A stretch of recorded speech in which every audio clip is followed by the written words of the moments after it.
हमारा जो सत्र है उस पर मैं सीधा आपसे बात करना चाहूँगा। भारतीय ज्ञान परंपरा और हमारी शिक्षा प्रणाली जो है, इन बिंदुओं पर बात करते समय हमें सबसे पहले तो यह ध्यान में रखना होगा कि भारतीय देशज आदिवासी एवं घुमंतुओं की जो ज्ञान परंपरा है उसको अगर शिक्षा से हमें जोड़ना है तो हमें कई बिंदुओं पे बात करनी होगी।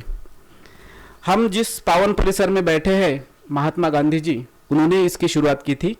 उन्होंने कहा था कि हमारा भारत जो है वो गाँवों में बसता है और गाँव के जो सर्वसामान्य लोग जो है उनका जो ज्ञान है और उनका जो कुछ भी समझ है उसको हमें शिक्षा से जोड़ना चाहिए ताकि सभी का विकास हो सके।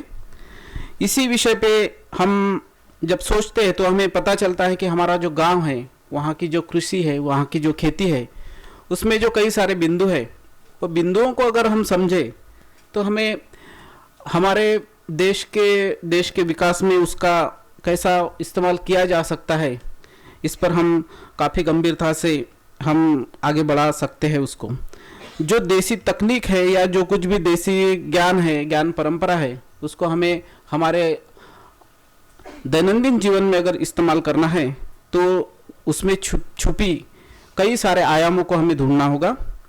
ऐसे कई सारे आयाम हमें इस सभी के सामने लाने होंगे ताकि वह सभी तक पहुँचे। हमारा जो पारंपरिक कौशल्य है, हमारा जो पारंपरिक ज्ञान है, कई तकनीकी देसी तरह के नुस्खे होते हैं, वह भी हमें शिक्षा से जोड़ने होंगे। हमारे भारतीय भाषाओं में जो मौखिक परंपरा है, वाचिक परंपरा है, जिसमें कुछ काफ़ी सारे लोकगीत है, लोक कथाएँ हैं और भी भाषा के कई आयाम हैं, शब्द है, वाक्प्रचार है, कहावतें हैं, पहेलियाँ है, वह सब हमें समझनी होगी और वहाँ तक हमें पहुँचने की कोशिश करनी चाहिए। हम इसी संदर्भ में जब हम आगे के सोचते हैं तो जब हम अतीत में चले जाते हैं तो हमें पता चलता है कि हमारी दादा दादियाँ या हमारे जो कुछ भी पुराने बुजुर्ग लोग हैं वह हमें काफ़ी बातें बताते थे। उस समय उनकी चर्चाओं में यह बातें सब आती थी।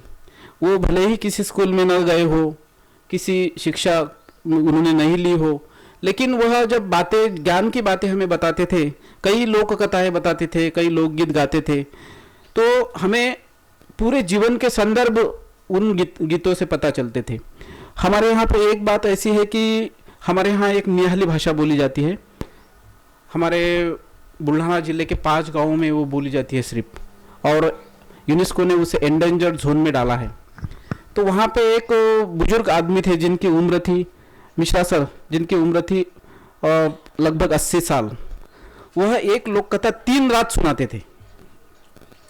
उतना कभी कोई स्कूल में वो आदमी गया नहीं, कभी कोई पढ़ाई उन्होंने की नहीं, लेकिन एक लोक कथा, एक कहानी वो पूरी 3 रात सुनाते थे।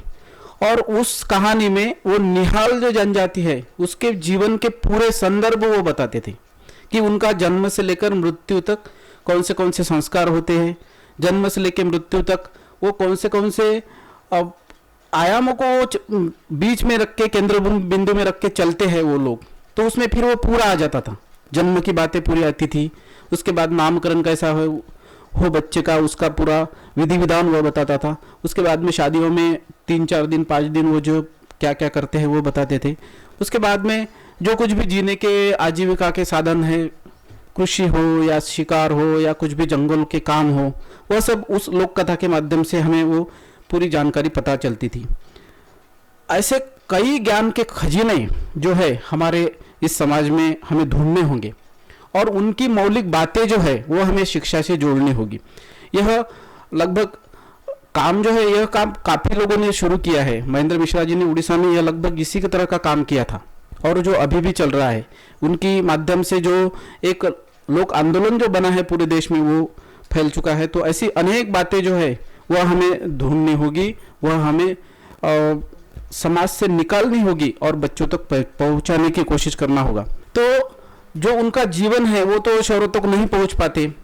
हम जब देखते हैं कि वो जब जंगल में घूमते हैं तो आसपास की चीज़ों में वो देखते हैं, तो उसका इस्तेमाल कैसे किया जाए, उसकी जो तौर तरीके जो होते हैं वो तौर तरीके उनको काफ़ी पता होते हैं।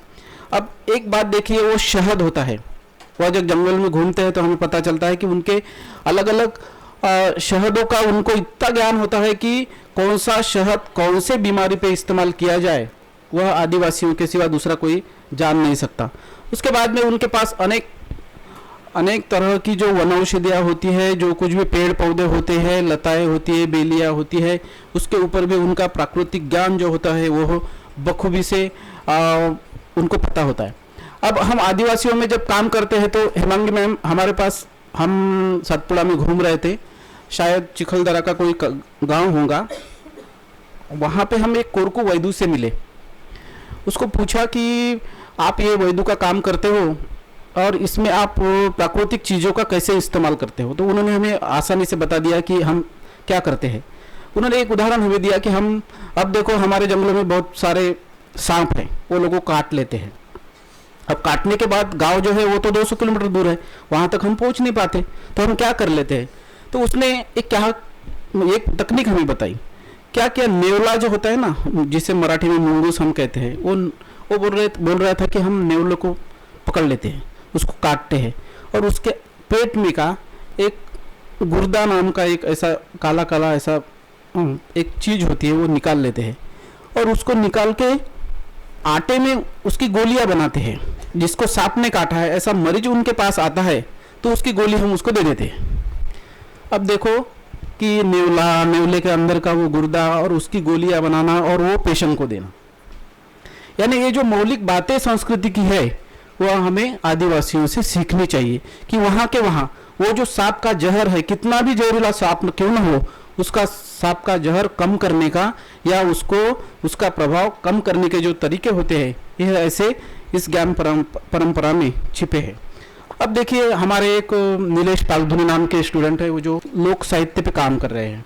अब बारेलाओं में क्या किया जाता है कि पिठोरा बनाते हैं सर, वो दीवार पर पिठोरा बनाते हैं, तो उसके रंग कहाँ से लाते हैं, तो जो आसपास की नदियाँ होती है, पहाड़ होते हैं, वहाँ के जो खड़क होते हैं, वहाँ पे खड़िया मिलती है, वहाँ पे गेरू मिलता है, वहाँ पे कई सारे कलर के पत्थर मिलते हैं, तो वहाँ से वो रंग बनाते हैं। ऐसी ही तकनीक वारली इस्तेमाल करते हैं मुंबई पुणे के। तो हमारे सतपुड़ा के जो पिठोरा बनाया जाता है, उसके जो कलर होते हैं उसमें वो इस्तेमाल किए जाते हैं और उस कलर का जो आयु होती है वो 200 साल की होती है। 200-250 साल उसको कुछ भी नहीं होता है। इतने खनिज रंग हमारे कई सारे आदिवासी इस्तेमाल करते हैं। आपके इतने बड़े लंबे उम्र का यानी राज क्या है। आप 80 साल के हो गए, आपका एक भी दांत गिरा नहीं है, आप इतने खड़खड़ बोल पाते हो, इसका राज क्या है। तो वो बोलते हैं कि आसपास के जो कुछ भी अनाज है, जिसको हम मोटा अनाज कहते हैं, उसका वो हर रोज के खाने में इस्तेमाल करते हैं, जिसमें कोई भी मसालेदार पदार्थ नहीं होता है। अब देखो कोदो, कुटकी, जगनी, भादली, यह मोटा अनाज के प्रकार है।